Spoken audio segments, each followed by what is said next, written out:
आजकल के डिजिटल जमाने में ऑनलाइन अपनी जिंदगी साझा करना आम बात हो गई है। हम इंस्टाग्राम पर फोटो डालते हैं, फेसबुक पर अपडेट्स करते हैं और व्हाट्सएप पर निजी पल साझा करते हैं। लेकिन हम अक्सर ये भूल जाते हैं कि इंटरनेट कभी कुछ नहीं भूलता। एक बार कोई इमेज ऑनलाइन आ गई तो वह कॉपी, शेयर और इस तरह से बदल सकती है जिसके बारे में हम सोच भी नहीं सकते। साइबर अपराधी ऐसी आसानी से मिल जाने वाली निजी जानकारी के लिए हमेशा ताक में रहते हैं और हमारी फोटो आसान लक्ष्य बन सकती है। कई लोग सोचते हैं कि अपने प्रोफाइल को प्राइवेट करके वे सुरक्षित हैं, लेकिन यह हमेशा पर्याप्त नहीं होता। अगर आपका प्रोफाइल प्राइवेट है तब भी अगर किसी और ने आपकी फोटो शेयर कर दी या आपका डिवाइस हैक हो गया तो आपकी फोटो एक्सेस की जा सकती है। ये याद रखना जरूरी है कि एक बार कोई इमेज बाहर आ गई तो आप इस पर नियंत्रण खो देते हैं कि उसका इस्तेमाल कैसे किया जाएगा। यह गलत इस्तेमाल पहचान की चोरी से लेकर साइबर बुलिंग तक और भी अधिक खतरनाक अपराधों में हो सकता है। आपकी मासूम सेल्फी का इस्तेमाल फेक प्रोफाइल बनाने के लिए हो सकता है। आपकी फैमिली फोटो ब्लैकमेल के लिए इस्तेमाल की जा सकती है या आपकी इमेज को बदलकर ऐसे इस्तेमाल किया जा सकता है जो आपको बहुत तकलीफ दे सकता है। शेयर बटन दबाने से पहले इन खतरों के बारे में जान लेना बहुत जरूरी है। असल में deep fake technology artificial intelligence का एक रूप है जिसे डीप लर्निंग कहते हैं। ये टेक्नोलॉजी कंप्यूटर को बहुत सारे डेटा जैसे इमेज और वीडियो से सीखने और उस सीख का इस्तेमाल करके बिल्कुल असली जैसे दिखने वाले लेकिन पूरी तरह से नकली कंटेंट बनाने में मदद करती है। सोचो, आप एक कंप्यूटर को किसी इंसान की हजारों फोटो देते हैं। काफी डेटा के साथ मशीन उस इंसान की नई इमेज अलग अलग पोज में, अलग अलग एक्सप्रेशन के साथ, यहां तक कि वो चीजें कहते और करते हुए बना सकती है जो उन्होंने कभी की ही नहीं। ये मैनिपुलेशन सिर्फ फोटो तक सीमित नहीं है, ये वीडियो और ऑडियो में भी हो सकता है। डीप फेक किसी के चेहरे को वीडियो में किसी और के शरीर पर लगा सकते हैं जिससे ऐसा लगे कि वो काम कर रहे हैं जो उन्होंने कभी किया ही नहीं। इसी तरह डीप फेक ऑडियो किसी की आवाज की नकल बिल्कुल हूबहू कर सकता है जिससे उनके करीबी दोस्त और परिवार के लोग भी धोखा खा सकते हैं। बेसिक डीप फेक बनाने के टूल्स अब आसानी से मिल रहे हैं। कुछ ऐप्स तो स्मार्टफोन पर डाउनलोड के लिए भी उपलब्ध हैं। हालांकि अच्छे डीप फेक बनाने के लिए अभी भी अच्छी कंप्यूटिंग पावर, टेक्निकल एक्सपर्टीज और बड़े डेटा सेट की जरूरत होती है। इन मुश्किलों के बावजूद ये टेक्नोलॉजी तेजी से आगे बढ़ रही है और हर दिन ये और भी एडवांस्ड, आसानी से मिलने वाली और पकड़ने में मुश्किल होती जा रही है।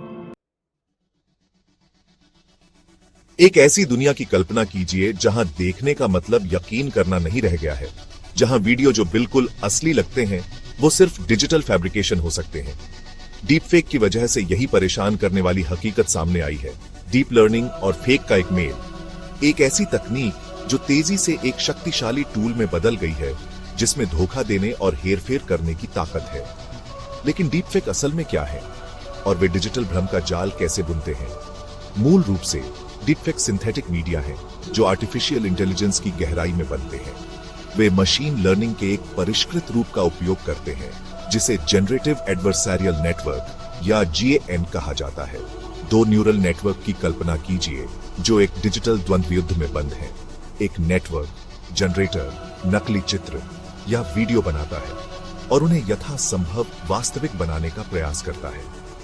दूसरा नेटवर्क डिस्क्रिमिनेटर एक डिजिटल ब्लडहाउंड के रूप में कार्य करता है जो इन कृतियों का सावधानी पूर्वक विश्लेषण करता है ताकि जालसाजी के किसी भी संकेत का पता लगाया जा सके। यह निरंतर आगे पीछे बिल्ली और चूहे का यह डिजिटल खेल दोनों नेटवर्क को अपने कौशल को निखारने के लिए प्रेरित करता है। जनरेटर ठोस नकली बनाने में तेजी से माहिर हो जाता है जबकि डिस्क्रिमिनेटर थोड़ी सी भी विसंगतियों का पता लगाने में और तेज हो जाता है। यह विरोधात्मक प्रक्रिया तब तक जारी रहती है जब तक जनरेटर इतनी वास्तविक सामग्री का उत्पादन नहीं करता कि वह न केवल डिस्क्रिमिनेटर बल्कि मानव आंख को भी मूर्ख बना सके। हालांकि अत्यधिक ठोस डीप फेक बनाने के लिए आमतौर पर महत्वपूर्ण कंप्यूटिंग शक्ति और तकनीकी विशेषज्ञता की आवश्यकता होती है। यह तकनीक तेजी से सुलभ होती जा रही है। उपयोगकर्ता के अनुकूल ऐप्स और ऑनलाइन प्लेटफॉर्म इस शक्तिशाली टूल का लोकतंत्रीकरण कर रहे हैं। सेक्शन 4 सिक्के के दो पहलू, अच्छाई और बुराई के लिए डीप फेक। किसी भी शक्तिशाली तकनीक की तरह डीप फेक भी दोधारी तलवार है जो बहुत अच्छा और गहरा नुकसान दोनों करने में सक्षम है। मनोरंजन के क्षेत्र में डीप फेक ने अपना जादू बिखेरना शुरू कर दिया है। सिल्वर स्क्रीन पर प्रतिष्ठित ऐतिहासिक शख्सियतों को फिर से जीवंत होते हुए देखने की कल्पना कीजिए। डीपफेक अभिनेताओं को अपनी उम्र के छोटे संस्करणों को मूल रूप से चित्रित करने में सक्षम बनाता है। मनोरंजन से परे डीपफेक शिक्षा में आशावादी है, जिससे छात्र ऐतिहासिक शख्सियतों, वैज्ञानिकों और यहाँ तक कि साहित्यिक पात्रों के आभासी प्रतिनिधित्व के साथ बातचीत कर सकते हैं। हालांकि वही तकनीक जो मनोरंजन और शिक्षा को जीवंत कर सकती है, उसका उपयोग धोखा देने, हेरफेर करने और कलह बोने के लिए भी किया जा सकता है। गलत सूचना फैलाने, प्रतिष्ठा को नुकसान पहुंचाने और यहाँ तक कि हिंसा भड़काने के लिए डीपफेक का इस्तेमाल हथियार के रूप में किया जा सकता है। एक सीईओ के विवादास्पद बयान देते हुए एक डीपफेक वीडियो की कल्पना कीजिए, जिससे कंपनी के शेयर गिर जाते हैं। दुर्भावनापूर्ण उपयोग की संभावनाएं उतनी ही विशाल हैं, जितनी कि वे परेशान करने वाली हैं। सेक्शन 5, साधारण शुरुआत से हाइपररियलिज्म तक डीपफेक का विकास।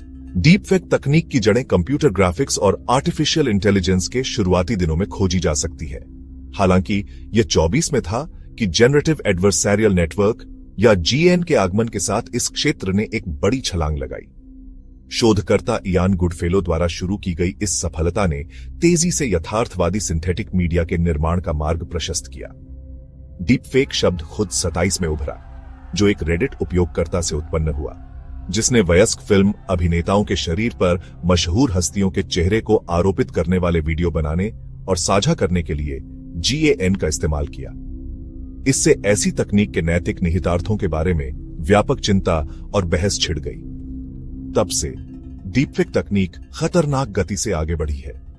जो कभी हेरफेर का एक कच्चा और आसानी से पता लगाने योग्य रूप था, वह एक परिष्कृत उपकरण में विकसित हो गया है, जो अत्यधिक ठोस नकली बनाने में सक्षम है। एल्गोरिदम अधिक कुशल होते जा रहे हैं, डेटा सेट बड़े होते जा रहे हैं और आवश्यक कंप्यूटिंग शक्ति अधिक आसानी से उपलब्ध होती जा रही है। इस तेजी से विकास ने डीपफेक विकसित करने वालों और उनका पता लगाने की कोशिश करने वालों के बीच बिल्ली और चूहे का खेल शुरू कर दिया है। शोधकर्ता और तकनीकी कंपनियां इन डिजिटल जालसाजी की पहचान करने के लिए लगातार नए तरीकों पर काम कर रही हैं, जबकि डीपफेक बनाने वाले पता लगाने से बचने के लिए तेजी से परिष्कृत तरीके खोज रहे हैं। यह निरंतर आगे पीछे डीपफेक तकनीक के भविष्य को आकार दे रहा है, जिससे वक्र से आगे रहना अधिक चुनौतीपूर्ण और अधिक महत्वपूर्ण दोनों हो रहा है। अगर आप साइबर सिक्योरिटी, एथिकल हैकिंग और इस बढ़ती हुई डिजिटल दुनिया में सुरक्षित रहने के तरीके के बारे में ज्यादा जानना चाहते हैं, तो सब्सक्राइब बटन दबाना न भूलें और नोटिफिकेशन ऑन कर लें, क्योंकि इस चैनल पर हम आपको वह ज्ञान और उपकरण देने के लिए प्रतिबद्ध हैं, जिनकी आपको डिजिटल दुनिया में सुरक्षित और सिक्योर तरीके से आगे बढ़ने के लिए जरूरत है। सावधान रहें, सुरक्षित रहें।